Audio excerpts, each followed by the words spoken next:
Obase Basekong, political economic correspondent for Web TV.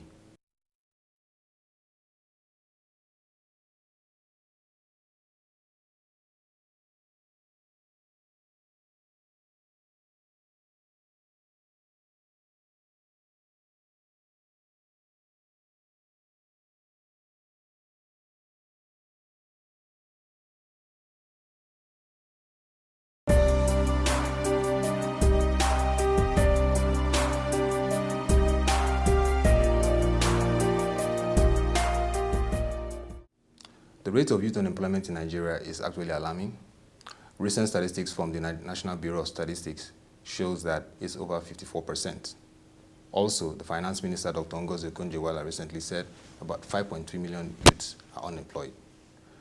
Issue of unemployment, even by the Central Bank of Nigeria, shows that about 80% or 70% of 80 million youth in Nigeria are unemployed. Now, this is a serious issue.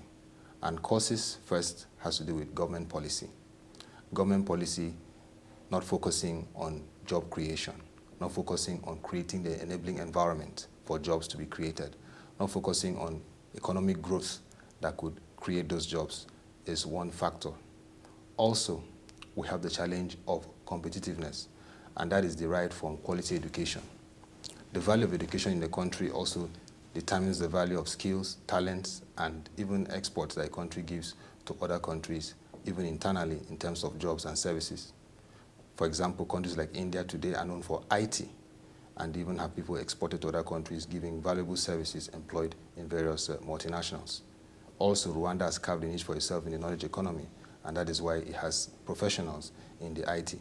So that's an example that where there is quality education, focusing on a particular niche and the need in society, the economy, therefore it creates jobs.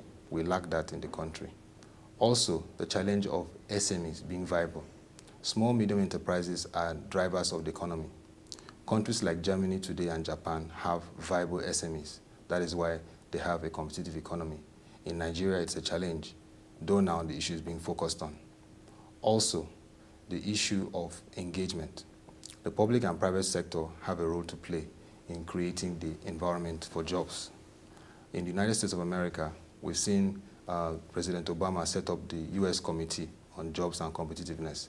This has created the angle for the public and private sector to come together, put heads together to see how they can create the enabling environment of jobs. That's been lacking over the years in Nigeria, and that caused the level of unemployment, though we are seeing some improvement from the government.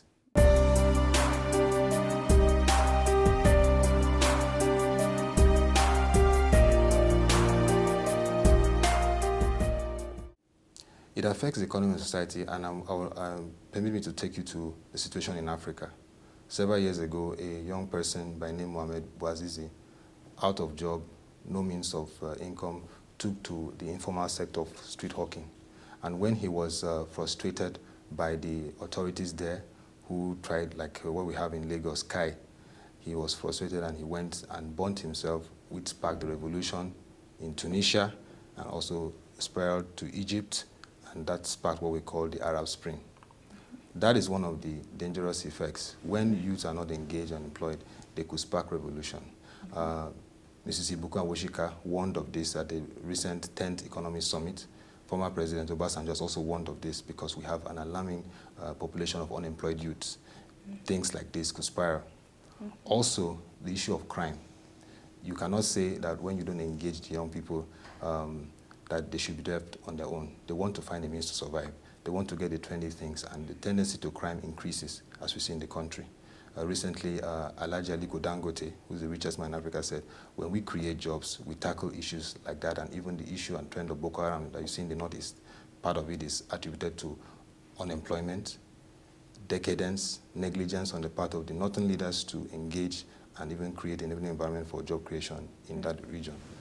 Issues like this create unemployment. Recently, in March, a terrible tragedy occurred in Nigeria. The Nigerian Immigration Service created job applications. Over 125,000 people applied for those jobs. Sadly, from Abuja, Kaduna, Lagos, to even Port Harcourt, we heard of tragedies because thousands of people were scrambling to get the forms to write the test, and about 20 people lost their lives. This would have not happened if we had an economy that creates value and creates jobs for the young people.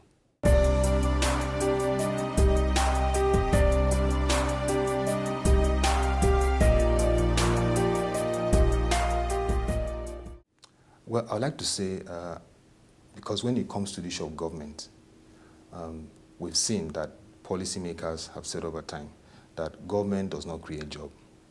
What government is to do is to create the enabling environment for jobs to thrive. That means create a zone, industrial zone, create policies. For example, now we have, for the first time in the history of Nigeria, the National Industrial Revolution Plan. This plan is to position Nigeria as a country that produces and manufactures. We've been known as a consumptive economy, and that's not too good for our GDP, not too good for engagement in trade levels. But if this plan is effectively implemented, we'll begin to see industry spring up. We'll begin to see Nigeria produce goods that we are importing at a high rate. And that policy, if implemented, will change the narrative of our economy. So policies like that are important, but it creates the enabler for private sector to engage. Also, the issue of infrastructure, government through roads. The major challenge we see in Nigeria is power. If we have power, it can also encourage small, medium enterprise to thrive. It can also create the environment for companies to also thrive that will employ young people that are qualified for the jobs. And we'll also see various sectors, including the rural areas, informal sectors thriving too, because it's not just the formal jobs, but the informal sector where people are also employed. We also need to see the broadband technology. I just mentioned before about Rwanda. Rwanda is a knowledge economy. President Paul Kagame in the last World Economic Forum for Africa shared how his country has unlocked the potential of the knowledge economy through IT to grow its economy. I believe that if our leaders focus on the prospect, the potentials, we have a roadmap plan now from 2013 to 2019 that will look at growing a broadband policy. If that policy is fully implemented, Nigeria should also experience job creation, should also challenge this issue, and growth in the economy. So these are pockets of the things that can be done from the government angle. Government doesn't create jobs, rather it creates the environment for jobs to thrive. Over the years, the challenge of government engaging or creating that avenue for youth unemployment being stemmed has been minimal. Through the UWIN, through the Shopee, through the presentations made and all that, the minister said about 1.3 million jobs were created, people were engaged, plus other sectors.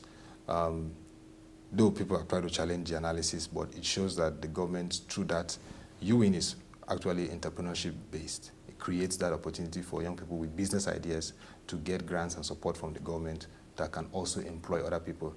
Shop is also a program designed to engage youths to also engage themselves, get some income, and also be out of this tendency to crime.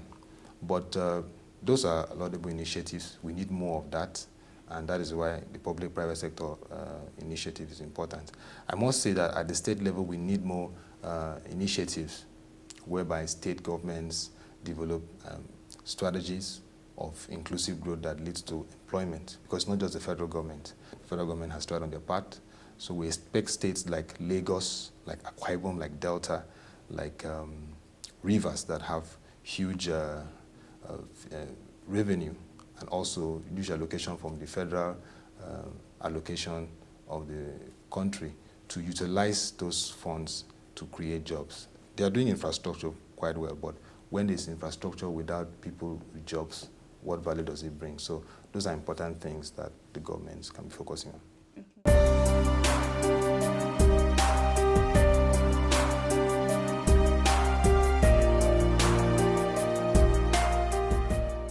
Through this program, we see that there are a lot of young Nigerians that even without support from government or so, with little savings have started something that's also employing others. So those are the things that we need to see more. Because the narrative is, I find there's unemployment, young people are lazy and all that. From this program, you see that people are doing things. So we need to see young people do more of that. Save, start up, and of course, when this starts up, we need to see venture capitalists, private equity firms supporting them.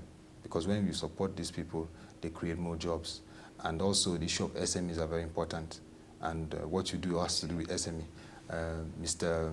Bismarck Rewani Dr. Doyin Salami, economists and analysts, have said that SMEs are very critical to the economy. That's why even the central bank recently marked 220 billion naira for the SMEs. So SMEs are very key to the economy, and that's one angle where the young people can really engage. They may not be able to get the jobs in Chevron, they may not be able to work in Nestle, they may not be able to work in Airtel or other big companies, but if the enabling environment is created for them to also engage through the SME level, their skills and potentials, they can also create jobs and change the landscape of the country.